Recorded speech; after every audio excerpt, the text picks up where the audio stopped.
Kerja kulkas dimulai dari kompresor sebagai jantung kulkas yang berfungsi sebagai tenaga penggerak.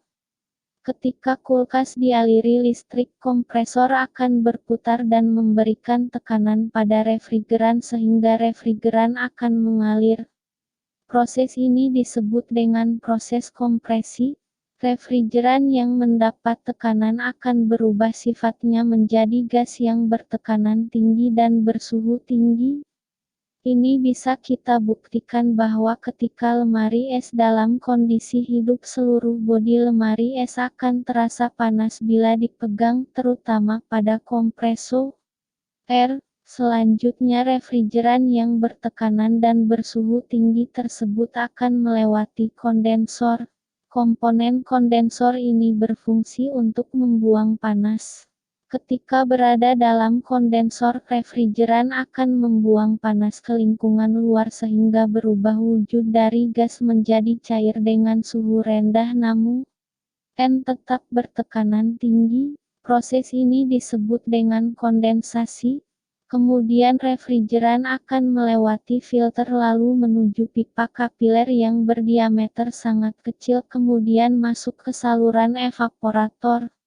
Pada saat berada di evaporator inilah refrigeran yang bersuhu sangat rendah ini akan menguap dan kembali ke wujud semula yaitu gas namun tetap bersuhu rendah.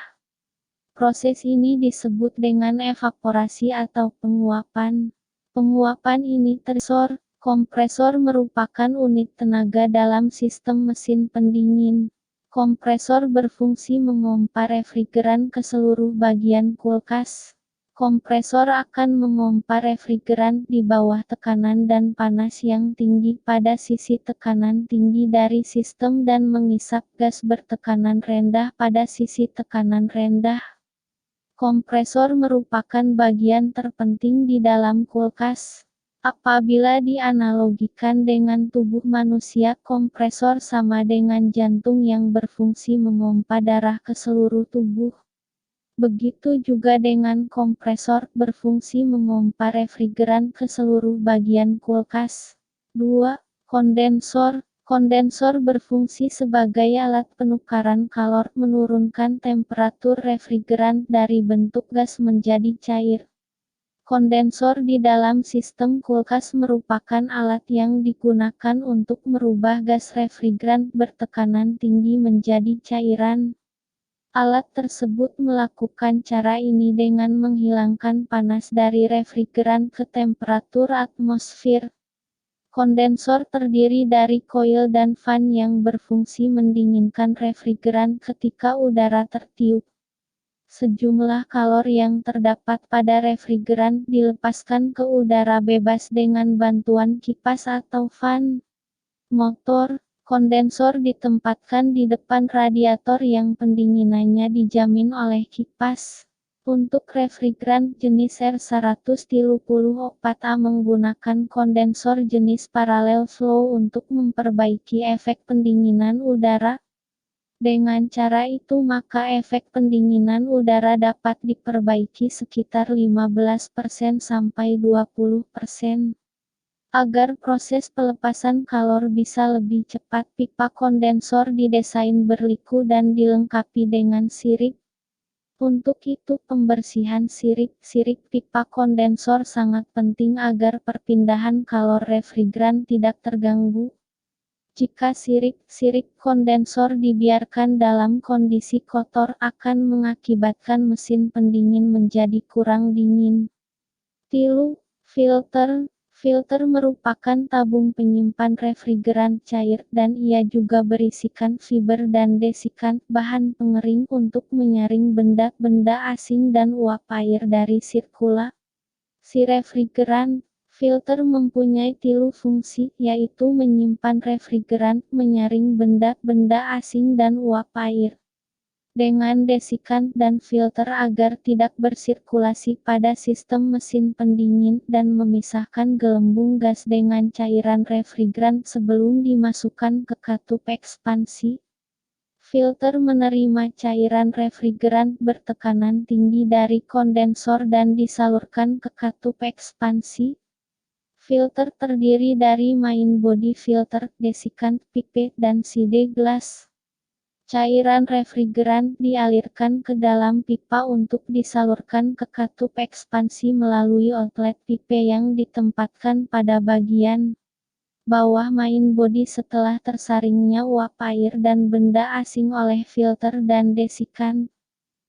Kotoran yang menempel pada kisi-kisi evaporator karena kotoran itu akan turun bersama air. Evaporator dibuat dari bahan logam anti karat yaitu tembaga dan aluminium. 5. Termostat. Jika suhu pengabutan refrigeran menurun di bawah 0 derajat Celcius maka akan terbentuk pembekuan frost pada fan evaporator dan hal ini menyebabkan menurunnya aliran udara serta kapasitas pendinginan menurun. Untuk mencegah seperti pembekuan ini, dan agar temperatur ruang dalam kendaraan dapat disetel sesuai dengan suhu yang diinginkan, maka termostat dipasangkan. Alat berupa saklar ini terpasang pada evaporator case dengan pipa kapilernya terpasang dan terbungkus rapat pada pipa saluran masuk evaporator. Termostat dihubungkan ke magnetic clutch pada kompresor secara seri.